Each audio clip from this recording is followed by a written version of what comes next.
हजारो वर्षापूर्वीचं मंदिर फक्त पार्किंगसाठी तोडून टाकलं आणि हे कोणी हिंदू मुस्लिम किंवा दुसऱ्या कुठल्या जातीतल्या माणसांना नाही तोडलं, हे त्या सरकारने तोडलं. जी म्हणते की आम्ही अखंड हिंदू राष्ट्र करणार आहे, हे त्या सरकारने तोडलं. ही त्या मोदी सरकारने, त्या योगी सरकारने तोडलं. ही त्यांच्या RSSने तोडलं. का तर त्यांची जी मागच्या 5 वर्षापूर्वी जी बिल्डिंग झाली त्या बिल्डिंगला ते पार्किंग कमी पडल्यावर लोकांच्या विश्वासावर, त्यांच्या भक्तीवर खेळलं जातंय. आणि हे आपलं अखंड हिंदुस्थान, अखंड भारत व्हायचंय आपलं.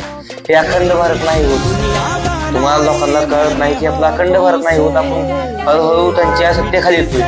हे जे जसे त्यांना पाहिजे तसं आपल्याला नाचवतात, जसं त्यांना पाहिजे तसं ते आपल्याकडून सुट्ट करून घेतात. काही जागेवर आता अतिक्रमणाच्या नावाखाली लोकांची घरं पाडली जातात, कोणाला बिना नोटीस देतात.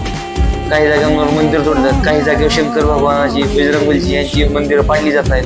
हे तुम्ही डोळ्यात पाहून तुम्ही शांत बसताय म्हणजे तुम्ही आंधळे झाले आहात. त्यांची भाजपची आंधळी जी डोळ्याची पट्टी आहे ते त्यांनी तुमच्या डोळ्यावर बांधलेली आहे.